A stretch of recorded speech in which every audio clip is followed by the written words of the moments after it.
I am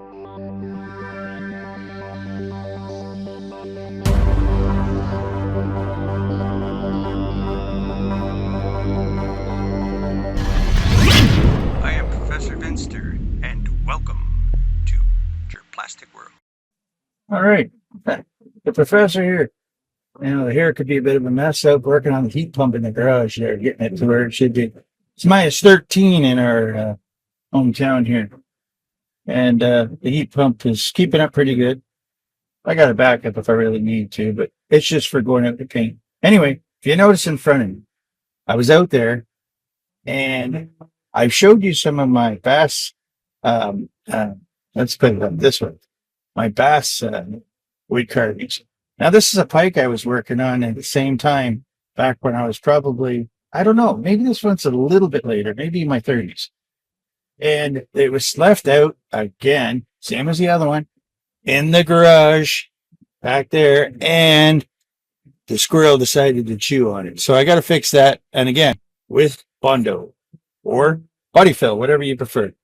But it won't be spot putty because spot putty, it could be. No, I might have to reshape it. Now, the funny thing about this one is I may show a picture. If you see a picture up top in a bit, it's a one I did years ago and painted it up, and it's actually got real teeth in it. So I'm going to try to find that picture. If you don't see it, I didn't find it, but I'm pretty sure I will.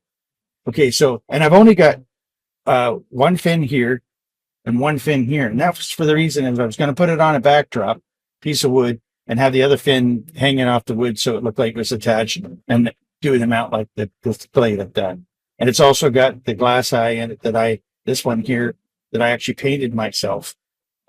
Years ago, we didn't get them like we could get them off Amazon and stuff like that. We had to actually go to a taxidermist or a taxidermy supply and get the eyes. So there's that one. And he's basically straightforward, straight, but he really, I think, hey, I don't think I was too bad at what I did.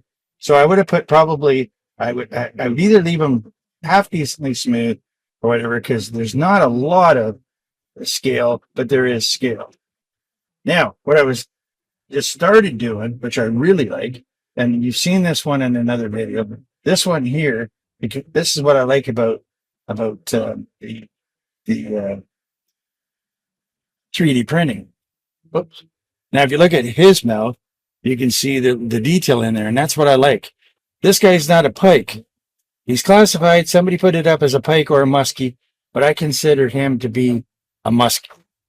So then again, this one here is a pike for sure, and I would classify it as a grass pike. Now, I have a way of hanging these up.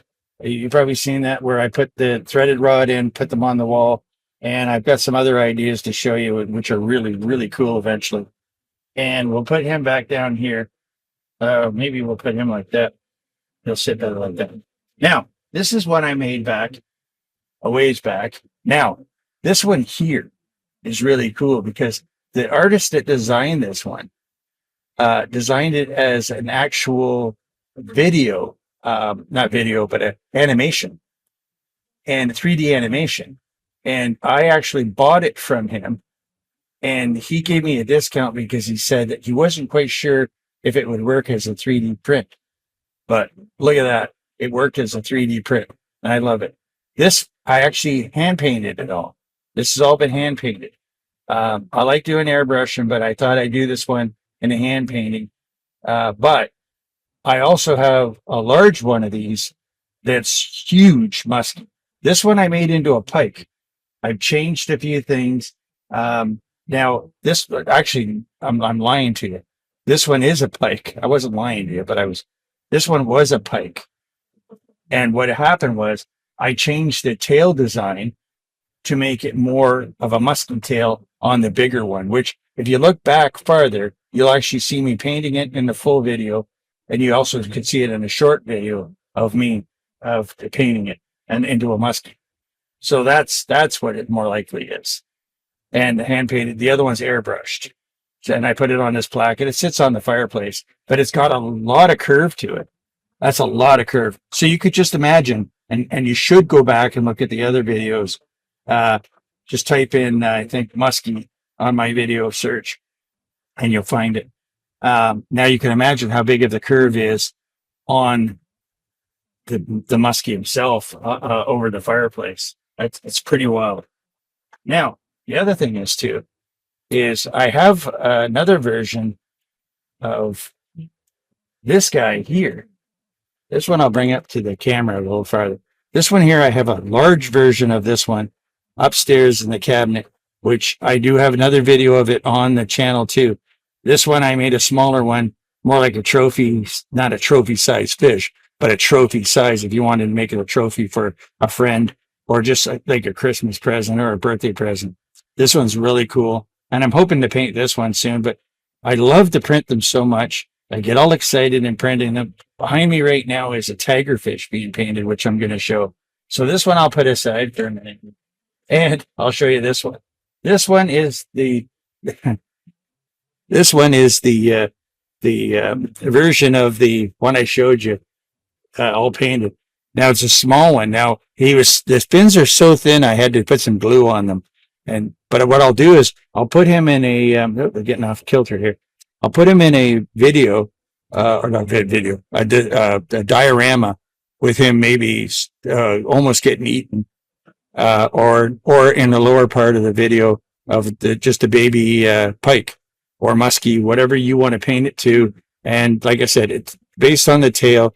There's other markings that are under the lip that shows if it's a muskie or a pike. There's little dots, and you got to count the dots. You can look that up too, but I don't know what I'm going to do with the eye of this. I might make a small glass eye in this too. That would really, really be a cool thing. So I've got that, and I've got a few other muskies that I want to do. But like I said, back from the old one there, I used to do a lot of wood carving. I did a lot of ducks, and I had a guy that bought all my wood carvings that I did. Every time I finished a wood carving, the guy would buy it. He owned a jewelry store in Toronto, and he had a cottage up north. And whatever I'd make, he would buy. He had first dibs. So a fish like this, all carved up for him, believe it or not, he would give me like $500. But it was a full display. Everything was done in wood. And like I said, I'll try to find the picture of this one, or one like it, or close to it with teeth in it. And I have a couple other fish that I did in wood too. Maybe I'll show pictures of them up in the corner of what I've done, and then give you an idea of what it was all about. But I did ducks, I did birds, I did pheasants. And actually, I got a pheasant I want to work on too. So, I mean, I don't want to bore you guys. But I mean, if you're still here, I'm not boring you. Now, I have this one here, which I've already showed you on a video with the big teeth. I have this one that's actually a bent one, bent like that one. So it's got a bend to it. It's really, really cool. And the other one that I'm working on right now, the tigerfish, it's got a nice bend to it too, and gigantic teeth, which I am really, really looking forward to actually painting it. I love to paint these. I love to build them. I still got the kind of the interest in these. I'm going to finish this off because I actually want to make a 3D print of this and maybe put it on a couple sites to see what will happen.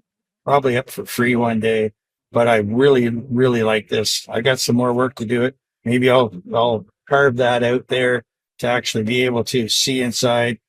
But like I said, he's straightforward, and I'm looking forward to it. So let me know what you think of the idea, again, of doing a 3D scan of this and actually printing it in plastic.